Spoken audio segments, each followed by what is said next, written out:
That's a lot of money for all kids. Well, it isn't a lot of money for Yeah. the first one. Yeah. So that is the first one. Yeah. And then And then it's suddenly becomes 350. Yeah. Yeah. Yeah. As I say, the setup I can live with because it's one off, then it's one off, isn't it? But they should mention that when Yeah. they discuss it. Yeah, definitely. Throw it in at the end, and that's the, you know, I don't call it skullduggery, But it does feel that way. it does feel a bit like that, doesn't it?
Morning, everyone. This is a Year 13 presentation, so hopefully we've only got Year 13 students and parents coming in at this moment in time. Just to let you know, I'm recording this presentation so we can share it later on the website for those people who couldn't make the presentation live. And the purpose of this presentation is just to go through what we're doing in terms of calculating grades. I'm also going to put the presentation that I'm going to share with everyone on the student area later on. So don't feel that you need to kind of make lots of notes or anything like that. This will be available for you to reference later on. Now, because of the number of people participating or potentially participating, I've muted people at this moment in time just so we don't get lots of feedback going through this. But if you want to use a chat function, I'll check up on the chat function as we go through, as well as at the end of it, so we can hopefully address any questions as we go through this presentation. And the last thing I just want to say is sorry that when I sent out the initial invite to this, I forgot to put the time and date on. My mistake entirely. I hope that hasn't caused anyone too much inconvenience and you picked it up from when we sent out the revised version later on. So at this point in time, I'm hopefully going to share my screen with you once again. So give me 2 seconds.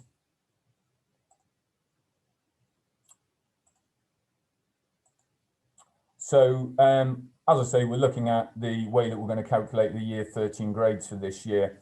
And the first thing is that I just need to say to you is that we don't need to do any exams. If we wanted to, as a school, we could just predict your grades now. And I just need to caveat all of this is most of what I'm going to say relates to A-level, BTEC, sitting guilds, finance. The International Baccalaureate qualifications are slightly different and I'll address those later on. But ultimately, we could just give you grades at this point in time. But I genuinely believe this would be patently unfair. It would leave us open to all kinds of claims of discrimination because you might say, oh, that teacher doesn't like me, they haven't given me the right grade, I produce work which is better quality than someone who's got that other grade. So we're not going to do that. I want there to be real transparency in the way that we calculate these grades. And therefore, what we're expecting, which should be arriving anytime soon, and some exam boards are a little bit ahead of the curve. So for those of you who are doing exams, for example, with Educast, the Welsh board, they've already started sending through assessment materials. But I'm asking our staff to use those exam board set assessment materials to work out the assessments and basically provide the evidence for the assessment process that we're going to use moving forward. Now, just to give you an idea, last year, we didn't publish results because it was done on teacher predictions. We didn't feel it was right to publish them because they're non-comparable with other years. And we won't be publishing this year's results unless we're forced to for that same reason. But the average grade achieved was a C+. So across the entire sixth form, average grade was a high C, so almost into the B category. Everyone eventually, not in the first connotation when the government were using its algorithm, but everyone, when it was based on teacher assessment grade, passed all of their qualifications. So it was 100% A to E. And we had about 40% who were A star to B. And that was in line with previous years.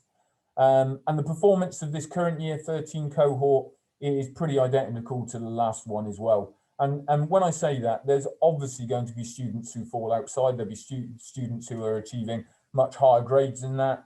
Some who are not doing as well, but ultimately it's in line. And the reason I give you the data from last year is that I want to be transparent and say that this process is about students receiving the grades that are reflective of the work that they've put in. This isn't an exercise in giving everyone exactly the grade that they want. It's about being reflective to the grades that students should be achieving. So I'm expecting our outcomes at the end of this process to be fairly in line with what we've historically achieved. We intend to start the assessments in the second week back after Easter. So this is the first question really that I know a lot of students are worried about. When you come back to school next week, we are not doing assessments that are going to be used for determining your grades. We are going to start the second week back after Easter, which is a week commencing the 26th of April. And the reason for that is that I want staff to give you lots and lots of notice, find out what it is that you've missed during the lockdown period, prepare you for those assessment tasks, and then we start doing those assessment tasks in the week commencing the 26th of April. We are not doing any mock examinations as such. So right from that 26th of April, these are your kind of real assessments, if that makes any sense. Now, the reason we're doing that without mocks is simply the timescales involved, to give you the time to actually do enough of these little assessments so we can calculate grades. There really isn't time to do the mock exams as well. If we did mocks, you'd spend 2 or 3 weeks doing mocks, you immediately come back with no teaching time in between and go straight into these assessments, which wouldn't really serve any purpose at all. Now, when I say that we're going to start the assessments in the second week back, your teachers may well set you some assessments before then, but they won't be used for the calculation of your final grade unless they're going to be used by teachers as supporting evidence later on. And I'll explain what I mean by that, so don't worry if that kind of sounds slightly ambivalent. But essentially from the 26th of April, we'll say you're doing an assessment at this time, it's going to have these topics in it, and we'll give you all of the support to prepare for it. We will only set papers where the content has been covered and you've been prepared for it. So if you think, oh my God, we've missed this whole section because we've been on remote learning, well, you won't get tested on those sections.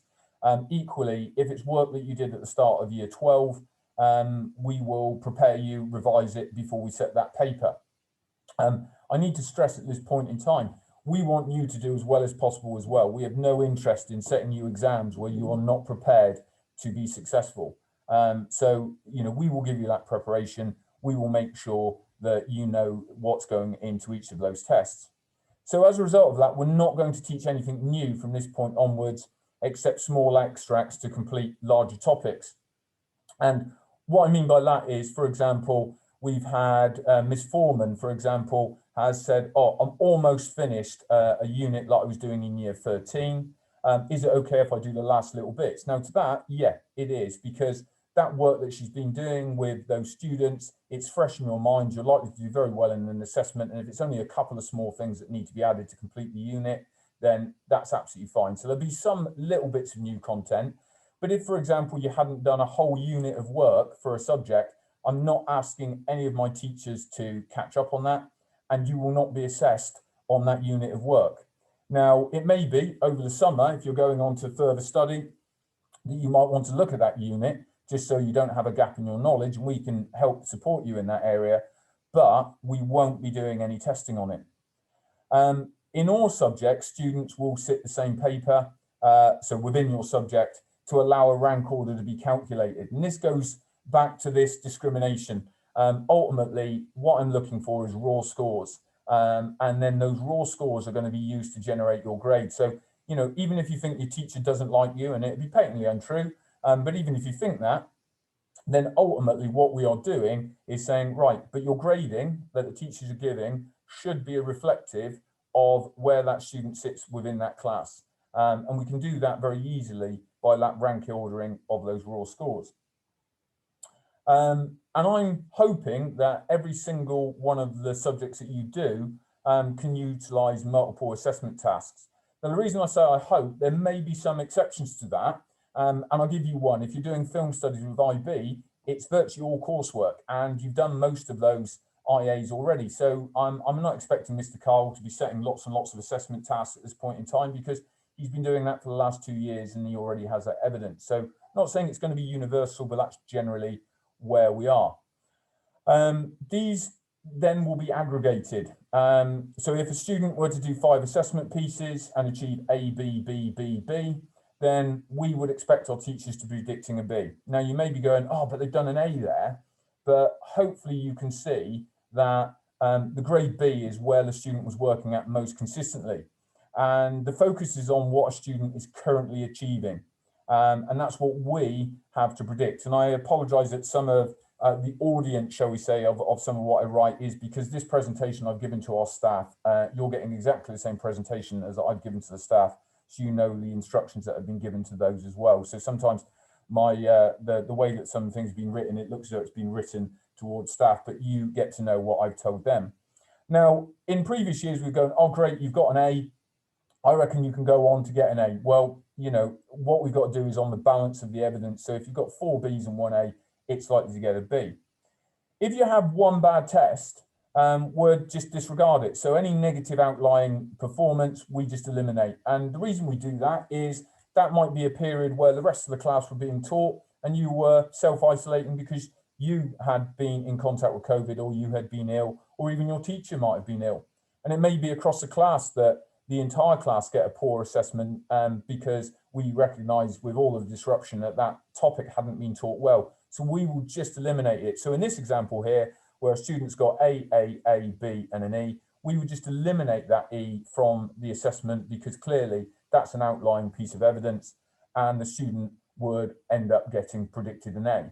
Now, this is a safeguard that you have that in normal years you wouldn't get. If you go into an exam and you do 3 papers and one of them you do poorly on, it will drag down the overall grade. So, you know, one of the things I want to stress all the way through this is that, don't get me wrong, the last 2 years for students has been incredibly tough. It's been incredibly difficult. You've missed out on so much that schools can offer in terms of the socialisation, all of the enrichment. What I can guarantee you is, though, is that this assessment is going to look after you. It may not get you the grade that you wish for, but it will deliver the grade that your performance to date has merited. And we're putting lots of safeguards to make sure that even if you do poorly in one of these assessments coming up, that we can still ensure that your grade is 1. Now, the key thing and the key instruction given to school is that in bold, we have to predict what you're currently achieving. So when we submit all your grades, it is very likely that the exam boards will come back to us and say, right, we would like evidence of this. And they'll be expecting to see work that's graded at the level that we predicted. We won't be able to say, oh, well, here's a piece of work that's been graded a D, but we know that in a normal year that person could get a B. That won't cut with them. They would be saying, no, the only evidence you've got is a grade D, and that's what you need to predict. So that's why we need to be quite clear on the way that those grades are calculated.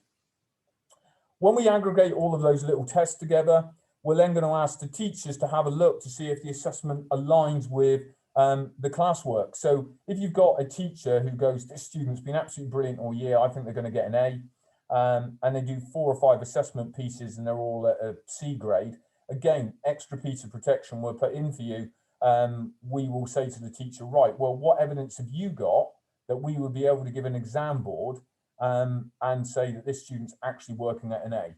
And if the teacher has lots and lots and lots of your classwork, and including these mock exams that we're doing, or sorry, any tests that we do before the real assessments, as I said, we're not doing formal mock exams, then it may be that we make an adjustment and we say, actually, those grades are not reflective of this student. The classwork would suggest that this student is due a higher grade. But need to stress that that teacher would need to show the evidence of the work at the higher grade against the assessment. It can't just be, oh, a feeling that she's such a lovely student and she worked so hard. We need the evidence that you've performed at that particular grades. Heads of department will sign off on all the grades to say they're an accurate reflection, and then I shall review them and sign them off as an overall centre for submission. So we'll have that process that basically your teacher gives a grade, it gets moderated across the department, the head of department says, yeah, that's right, and then I have a look at them all and then I review them. Now, obviously, I don't know what every single student is doing in every single class. What I do when it comes to my review is compare what is being predicted against what we have said to you you are likely to achieve in the assessment cycles up to this date. And if there are anomalies, I go back to the teachers and say, hang on, this is different to what we've told the student they are likely to achieve. So that's my way of kind of quality assuring the process, because obviously, you know, I'm not in your classes all the time. I'm not sure what work you're doing and at what level. So there's only so much I can do in terms of that quality assurance, but that's what I look at. This again is something that I've said to our teachers, but I need to make you aware of it, because this is where we tend to get the discrepancy between what students think they are going to get and what they get.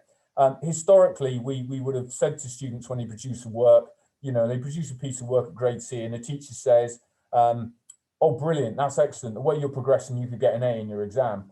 Now, in normal years, that's absolutely fine because it's about building ambition, building aspiration, being really encouraging. But on your return and for the next 5 or 6 weeks, if you produce a piece of work that's a grade C, I'm asking the teacher to say, right, that's a grade C piece of work, so you know exactly where you stand. Because the problem is if you hear, oh, that's excellent, if you carry on working like this, you're going to get an A, you're going to be thinking to yourself, right, I'm on to get an A in that subject. And we've just got to be transparent. We've got to say, look, that's a piece of work at C, so therefore that's what it's going to contribute to your overall grade dynamic. And I apologise that we don't have that level of positivity that we might have had, but I think the transparency is more important at this moment in time. Once again, exam dispensation must be given in all assessment activities. So if you're entitled to extra time, a laptop, a reader, a scribe, different colour paper, then ultimately the teachers, when they do those assessment activities, will provide you with that dispensation. And to achieve that, all of the assessment tasks need to be published beforehand, so we can make sure that those exam dispensations are provided. Now, when it comes to those assessments, they do not need to take place in the Oaks Theatre. And I'm encouraging all of our teachers to set assessments that are no longer than an hour. So you need to come back from that kind of premise that you were sitting a 3-hour politics paper or a 2.5-hour English paper. We're not interested in that. You've not completed a full course. So why would you be sitting a full paper? What would be happening is that you would sit an hour-long paper at absolute maximum. May have to be slightly longer in unusual cases, but generally I want them to be about an hour. And ultimately, we would have told you what part of the course is going to be contained in that paper. So you know exactly what part of the course you need to revise for that 1-hour assessment. We would have taken that assessment out of the assessment materials given to us by the exam board, and we would have their marking criteria, and then we would do the assessments. And I'm quite happy for those assessments to be conducted in classrooms. And the spacing does not have to conform to examination conditions, and your teachers can supervise them, because remember, we don't need to run these exams, so we're not pretending that these are done in exam conditions. Where it's a big cohort or it's very easy to copy, and what I mean by that is if you're doing a maths paper where ultimately you only need to put a singular answer in at the end, we may put them in the Oaks just to make sure there's an integrity in the process. But if it's a long script that people are looking to write, chances are you'll be doing them in your classroom settings. I'm asking all of the teachers to get the information to Miss Formwell over Easter, and then we'll send out that assessment timeline so you'll know exactly when each of your assessments are and what is going to be contained in each of those tests. We may put a week beginning rather than a specific date for some of them if they're going to be conducted in a classroom. But as I say, it still gives you plenty of time to prepare for each of those assessments as they go through.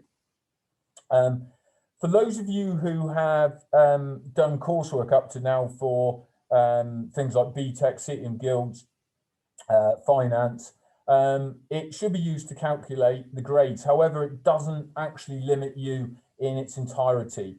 If a retake opportunity existed, the staff may still predict a higher grade. If you've used up all your retake opportunities already for that qualification, then ultimately it may be that that's the basis of that component within the overall grade calculation. And the reason for that is that ultimately, if we had students who were doing a BTEC and they've done 2 or 3 tests and are all at pass, and then the teacher says, oh yeah, they're all going to get distinction stars, obviously that's going to alert the exam board to say, well, hang on, they're predicting things which they've never evidenced in any of their tests up to date. So we've got to be realistic. It comes back to one of the first slides I said about producing results which are broadly in line with historical evidence, because that is roughly where the year group would have expected to achieve in a normal year. Some key dates for you. For us, results need to be submitted by Friday the 18th of June.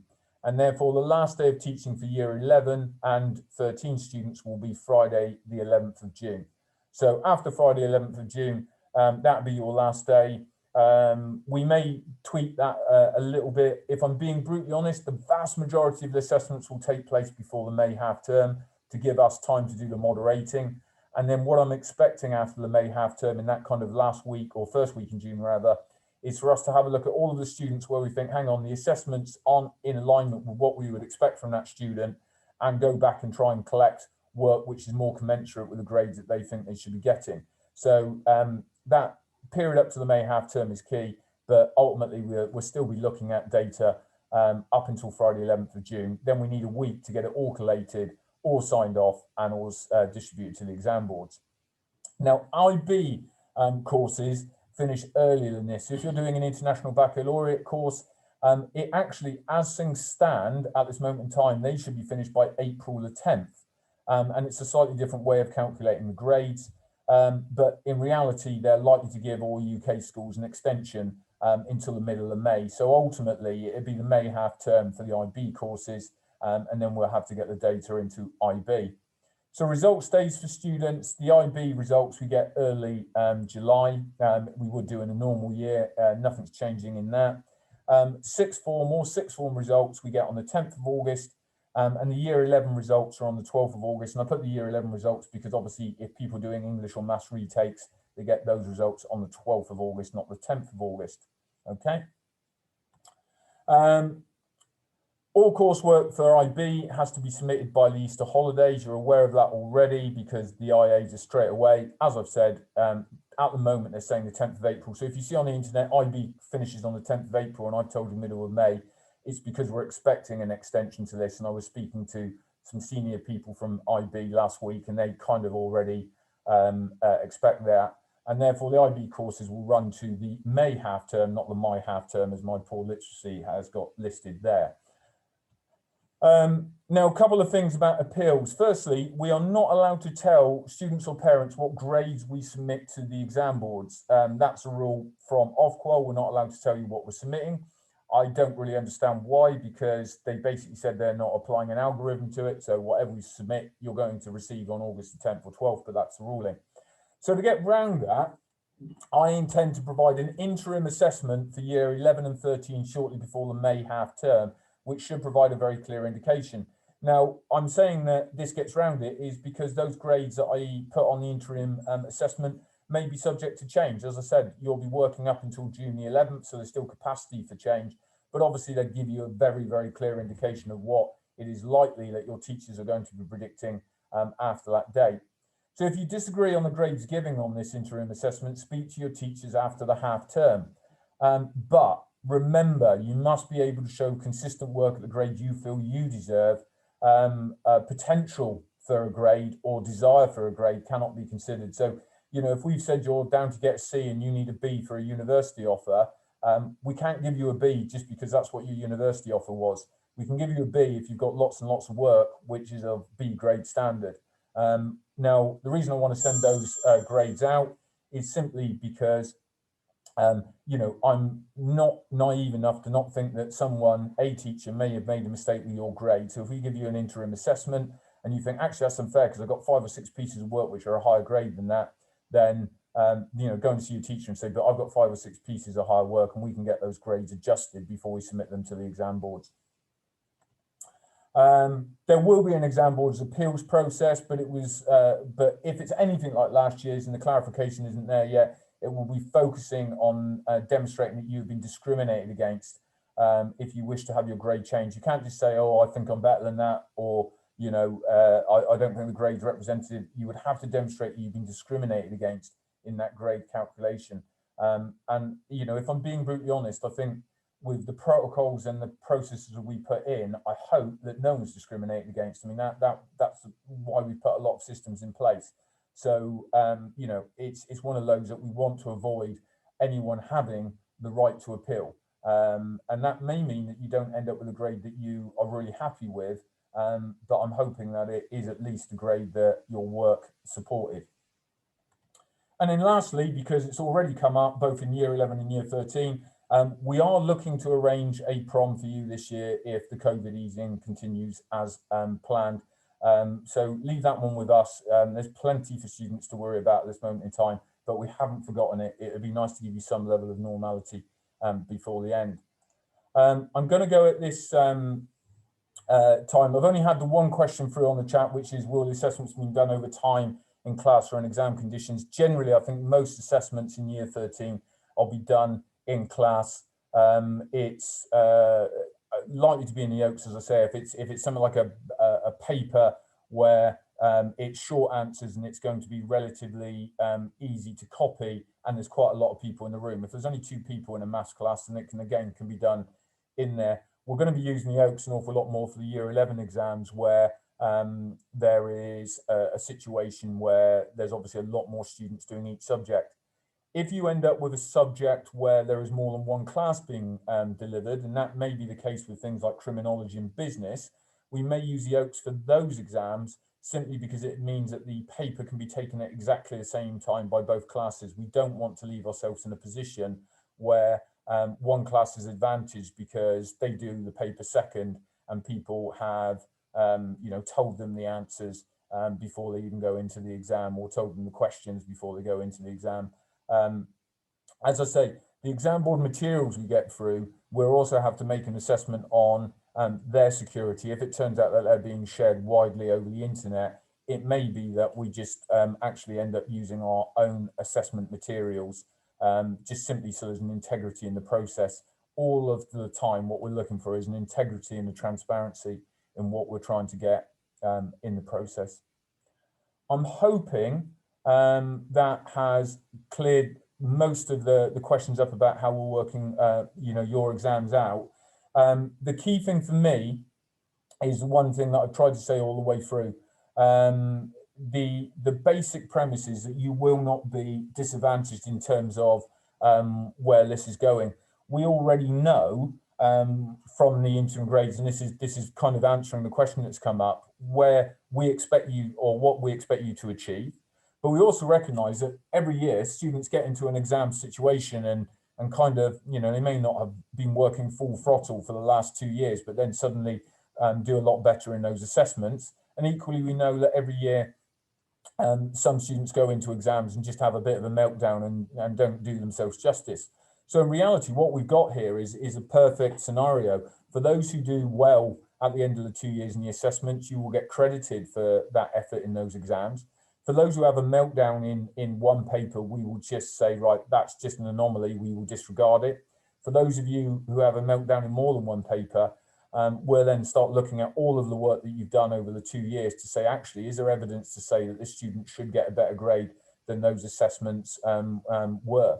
And that includes all the work that they've done up until this point in terms of making those calculations. So, if we've already told you this is a grade you're working at, and this is what the teachers are, thinking that your work evidence is, that's our kind of baseline to start moving forward. So you do go into this scenario with a lot more safeguards in terms of the grades that you're likely to get than most year groups will have done. And as I say, I think that's only fair because of all of the upheaval that you've had over the last 2 years.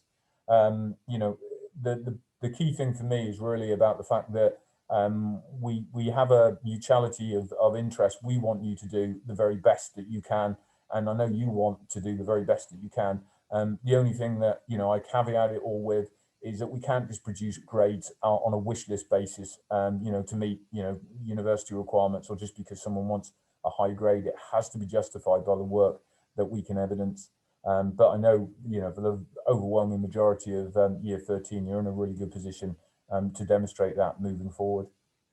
I'll give about 10 seconds where it'll be a little dull pause in case anyone wants to fire in another question. And as I say, if that isn't any more questions coming forward, I'll end the meeting at this point. Feel free to email if you've got any inquiries. Mr. Turner has been listening in on this meeting as well, so he's listened to the presentation given to him, and you can contact Mr. Turner if you don't want to come direct to me, but I'm quite happy to try and answer any specific inquiries that you might have. And overall, and the best news of it is that next week I look forward to seeing you all back in school, and let's hope that we won't have any more periods where we have breaks in education during this, but if we do, we will find ways of getting around it. So once again, you are not disadvantaged. So hopefully, as no more questions are popping through, I'm going to end the meeting at this point. And no, thank you for tuning in. And sorry again for those who turned up late. Apologies for very poorly arranged Zoom meeting where I forgot to put the date and time on, and I apologise to all those of you who tried to join on Friday, Saturday or Sunday. Hopefully you're here and listen to it at this point in time. Wish you well and look forward to seeing you all soon. Bye everyone.